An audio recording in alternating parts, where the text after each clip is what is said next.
रोहित शेट्टी ने Amazon prime के लिए अपनी ही फिल्मों की एक सस्ती कॉपी बनाई है और उसका नाम रखा है इंडियन पुलिस फोर्स।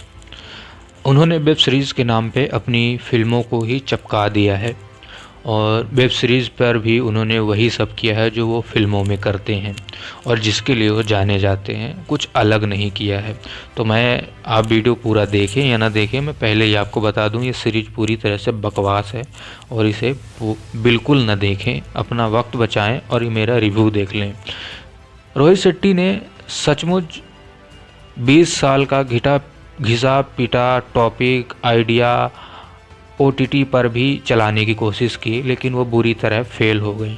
उन्हें लगा जैसे बड़े पर्दे पर उनका जो फार्मूला है काम कर जाता है, वो छोटे पर्दे पर यानी मोबाइल या OTT पर भी काम कर जाएगा। लेकिन शायद वो भूल चुके हैं कि पिछले कुछ सालों में कुछ ऐसी सीरीज़ आई हैं जिनमें इतना रियलिस्टिक चीज़ें दिखा दी गई हैं कि अब ऑडियंस को उसी तरह की या उससे अधिक चीज़ें चाहिए।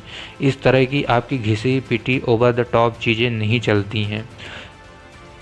रोहित शेट्टी ने पूरी कोशिश की कि वो अपनी फिल्मों की कॉपी वेब सीरीज़ में बना सकें, लेकिन वो सच बताएं उन्होंने पूरी वेब सीरीज़ सिर्फ हवा में गाड़ियाँ उड़ाई हैं जिसे फिल्मों में उड़ाया करते हैं, और ये वक्त की, पैसे की, सब कुछ बर्बादी है। ये बिल्कुल ही देखने लायक सीरीज़ नहीं है।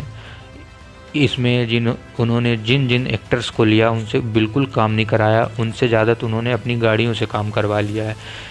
इतना सिंपल सा प्लॉट है, इतना इजी तरीके से दिखाया है कि क्या ही कहें।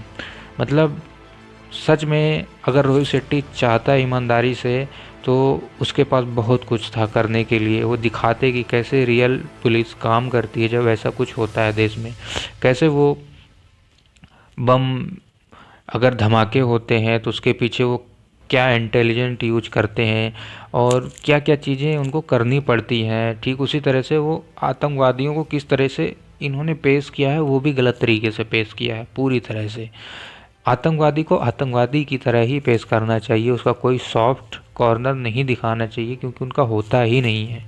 रोहित शेट्टी पूरी तरह से फेल हुए हैं, पूरी तरह से एकदम औंधे मुँह गिरे हैं। OTT पर उनका बकवास डेब्यू हुआ है। उन्हें लगा कि जैसे वो छापते आए हैं बड़े पर्दे पर, लोग फिल्में उनकी देखते आए, वैसे OTT पर भी देख लें। तो रोहित शेट्टी जी, ये बड़ा पर्दा नहीं है, छोटा है, यहाँ के ऑडियंस अलग है और शायद आप फिर से गलती कर गए। माना कि आपकी अंड बंड संड फिल्में चल जाती हैं, लेकिन यहाँ वो ऐसी चीज़ें नहीं चलती हैं। यहाँ चीज़ें चलती हैं क्लास और कंटेंट वाली, जिस पे आप शायद थोड़े कमज़ोर साबित होते हैं। आपने स्टोरी पे कोई जोर नहीं दिया, बस एक्शन दिखाया, ना ही कोई रियल लोकेशन दिखाई आपने।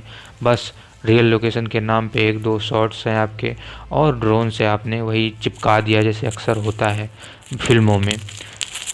मैं आप लोगों से यही कहूँगा कि अमेज़ॉन पर ही फैमिली मैन है, जिसे आप लोगों ने देख ही लिया होगा, दोबारा देख लें अगर आपके पास वक्त इतना ज़्यादा है।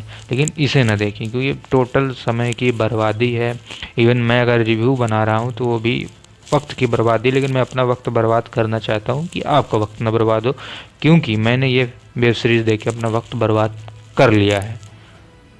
और मैं ज़्यादा बात भी नहीं करना चाहता इस सीरीज़ के बारे में, क्योंकि कुछ डिस्कस करने लायक है ही नहीं, क्योंकि इतना कुछ किया ही नहीं कि जिस पे हम डिस्कस कर सकें। तो मैं आपसे यही कहूँगा कि आप अपना वक्त बचाएं। मेरा रिव्यू कैसा लगा वो बताएं, अगर आपने देख लिया हो तो कमेंट में बताएं। मिलते हैं अगले वीडियो में, जब हम किसी दूसरे फिल्म या दूसरे किसी वेब सीरीज़ के बारे में बात करेंगे, क्योंकि रोहित शेट्टी ने तो यहाँ निराश ही किया है और मुझे लगता है वो एक्सपायरी डेट उनकी आ चुकी है। अब उनके पास कोई नया फार्मूला है नहीं चलाने के लिए सिनेमैटिक पर्दे पर। देखते हैं आगे वो क्या कुछ नया दिखाते हैं। कुछ उससे उम्मीद तो है नहीं उनसे, क्योंकि उनको कुछ वही आता है कि गोलियां धड़ाधड़ चल रही, उनके हीरो को कुछ हो नहीं रहा है। चलिए मिलते हैं फिर आपसे दोबारा। धन्यवाद। चैनल को सब्सक्राइब करें, शेयर करें, लाइक करें। धन्यवाद।